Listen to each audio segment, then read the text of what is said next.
So today we got Team Affinity Season 2. Just like Season 1, there are a whole different bunch of ways to complete these Team Affinity programs. And the fastest way usually is by doing your Team Affinity Showdown. And now we have a new showdown with Team Affinity Season 2. Let's go over how we can beat this the best way possible and give you guys all the tips and strategies to help you get through this in case you happen to be struggling. Let's get into it.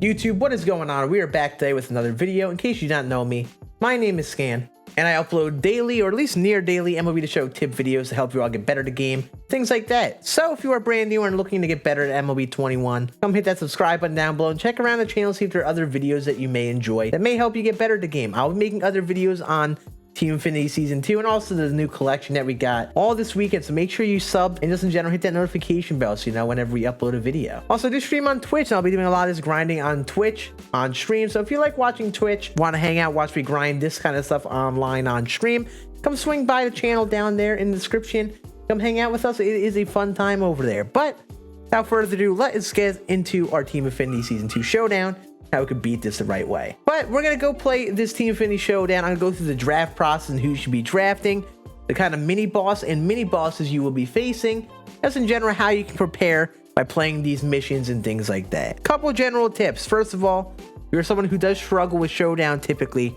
I recommend playing through all the missions whenever you can.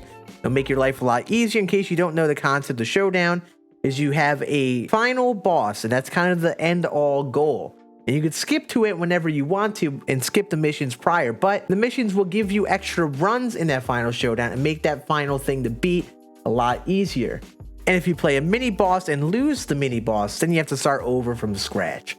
So really, there's a risk factor to playing these mini bosses, but ideally, you want to play through all the missions. If you do struggle, try to get as many runs to help you in the final showdown. But if you're more solid in the game, what I have been doing has been playing all these missions, getting these 3 completed and beating them, then just skipping to the final once I get 6 runs, and that's been treating me pretty fine. It's not going to always work, I'm not going to always do it, but while I'm kind of hitting well and things like that, I'm going to be able to do that. But if you struggle at all, just my recommendation is to play all the missions. So all of these players in this Team Affinity are based off of Team Affinity Season 2.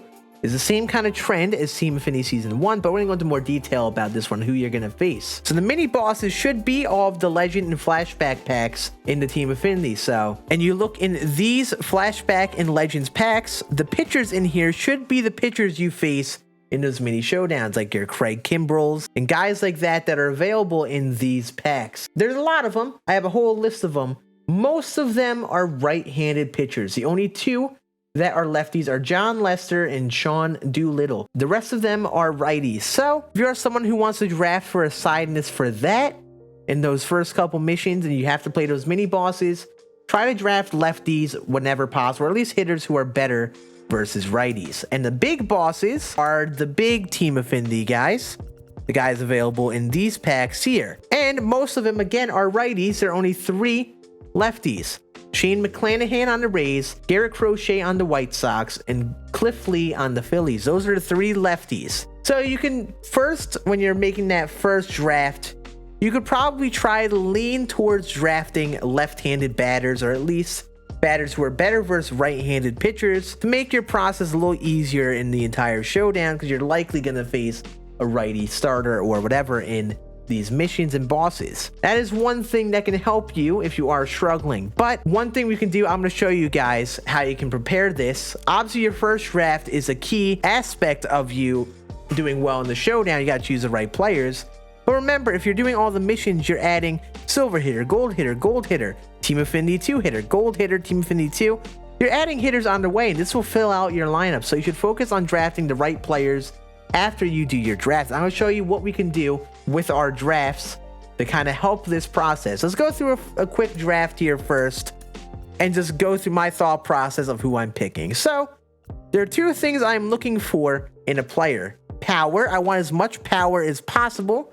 So if I do face either side, I could avoid that showdown defense, try to hit the ball over the wall, instead of, dealing with the crazy weird plays that showdown defense gives you whenever you're trying to complete a showdown, and every outfielder apparently turns into a god. So I like to choose power and try to play the home run game whenever possible. Also, I'm looking for someone who is not as split heavy usually. I'm looking for someone who has good power, hopefully, versus both sides, in case I do happen to face a lefty or a righty. and I'm just not prepared for it, having even splits will just make it more usable through the entire showdown. But obviously, there are some players that are like automatic picks, and you may not always get those guys. And a round like this is one where maybe these guys aren't the most impressive. I don't think I'm very happy with any one of these guys, but I'm going to pick Cal Ripken here. He plays at shortstop, but he also just has good contact versus both sides. And even though there's a probable chance I face a righty, I still feel pretty solid with this card, so we'll go for Ripken. Now, the next round is going to be another hitter round, and one thing that may start to show up in these rounds is pitchers. Don't draft any pitchers unless it is a round with all pitchers. All you need is one starter and one closer. That's all you need to get this done, and you don't need anything too crazy. The game will automatically give you pitcher rounds to pick those guys, and then some of these rounds will sprinkle in pitchers to kind of bait your attention. You want to draft hitters whenever possible. And here, this is another interesting one. I'm going to go for Ronnie Mauricio. He's got 96 power versus righties, and we're likely going to face a righty. He's a switch hitter, so he's going to have that double-handedness versus both sides of the plate. And I think, this card is a nice, solid, well-rounded card. Now, the third round I find is always a guaranteed pitcher, and all of these guys are going to be the Team Affinity big guys that are starting pitchers. Here, you don't need to make the biggest deal over who you pick for a starting pitcher because they're all good enough. Maybe try someone you want to draft or get in Team Affinity, but overall, I'm just going to choose Cliff Lee. He's the highest overall guy. Then we have our low diamond round. Here's what I'm saying. They're trying to sprinkle in that closing pitcher. You don't need a diamond pitcher to get this done well. Here, we're going to try to look for the power or in general the most two-sided player if possible. And now with just our live series players, we're just going to draft guys that again are good versus both sides, hopefully, or else in general have some good power. We're going to go for Ketel Marte because he's a switch hitter and he's got good stats versus lefties. Now we have a reliever round. Again, doesn't really matter who you get for your reliever round, like your starting pitcher. All of them are good enough. I'll go for Gallegos because he's playing up to an 87. Let's just speed through the rest of our draft. The concept is I'm drafting for power here. Try to choose guys with power. Same kind of concept, but through the live series guys. So I'm going to speed through this draft. Let's go through the other process afterwards. All right, so we're on our perks now. And like with the first showdown, the things you want to look for in perks are perks that help your hitting. Things that improve exit velocity, improve contact, improve power, and things like that. That is ideally what we want to do. Things that are more so in our control. And mostly the hard part about Showdown is the hitting, not the pitching.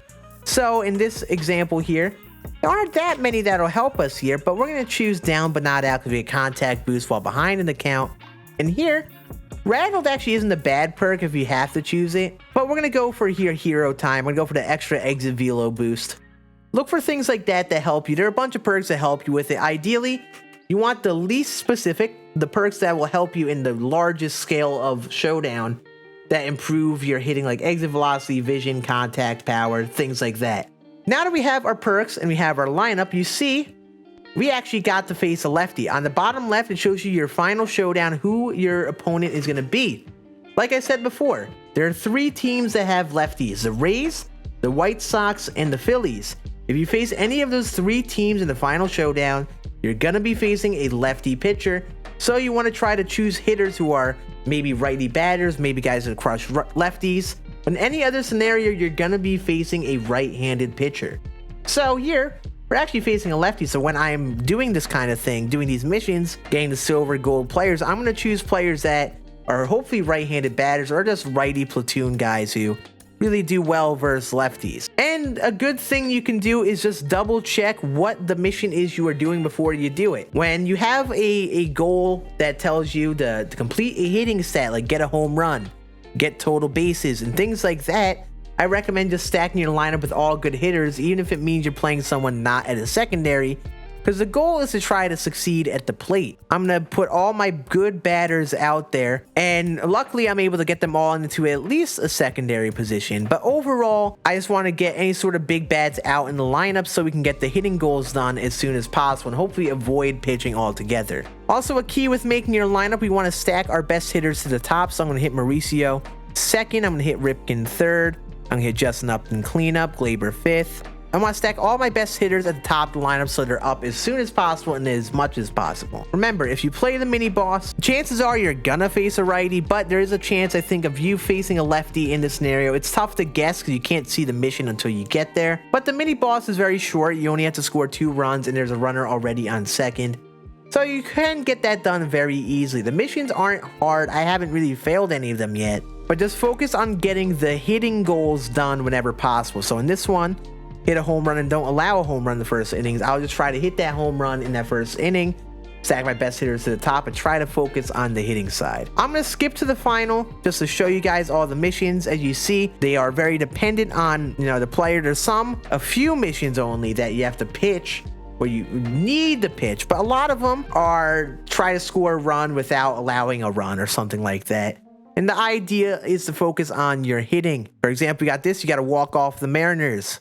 Here, you got to hit a home run the first 2 innings without allowing a home run. Tally 3 hits and 1 extra base hit without allowing 2 runs. Tally 6 total bases and don't allow runs. So ideally, we want to focus on the hitting side of things, get those done, and pitch as little as possible. Make sure you are choosing players who are hitters to add to your team, because if you're adding pitchers to your team, it's kind of a wasted spot. Because actually, you can see you're not going to be doing much pitching. And the general tips for Showdown, once you get into your final bosses, the same as any sort of Showdown. Be patient. Don't be afraid to take some pitches. Get the pitcher's energy down. These pitchers are a little harder to face because they are higher overalls. You got a better team to use, but also they are higher overall pitchers, so they have some better speed differentials. They got outlier on some of the guys, and the best thing you could do is work the count, wait for the right pitch, sit on the fastball. If we can get that energy and confidence down, it'll make our lives a lot easier. Fastball right down the middle. If there's any pitch you have to hit in Showdown, it's the fastball. Sit dead red on it. Wait for mistakes over the heart of the plate. Just be patient. A lot of people I find who struggle with Showdown get frustrated, get annoyed, and start swinging freely. That's just not the way to go. The key things, if you're going to take anything out of this video, try to draft power in your Showdowns whenever possible. Do as many missions as necessary. Don't draft pitchers.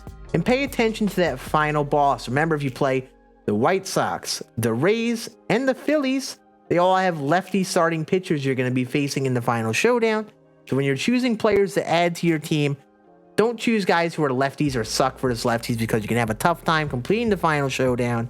Remember, I should make this clear because I didn't make it clear in the last video. Once you get your Showdown vouchers, you're going to get 5 vouchers for every single Showdown that you complete. You're going to go back to your Team Affinity program here, and you're going to go to whichever division you want to complete, and you have 2 options. You could either go to your exchanges here and exchange all 5 of your vouchers for 15 total stars, and this will give you a lot of progress for one singular division. Or if you want to just do 1 at a time for 3 stars a pop, you can exchange a couple Showdown vouchers here and then a couple in another division if that is what you want to do. But this is where you go to exchange those Showdown vouchers. And this will just be the fastest way to get your Team Affinity, guys. So if you guys are looking to get this done, this will be the fastest way to get it done. But I will be making another video with other methods to mix up so you're not only playing Showdown, or just other things to give you the best sort of tips to get these done. I hope you guys enjoyed the video. Make sure you like if this helped you. Send to a friend who's maybe trying to get the Team Affinities done for themselves. But I hope you guys enjoyed. Have a great rest of your day. I'll see you all next one. Deuces.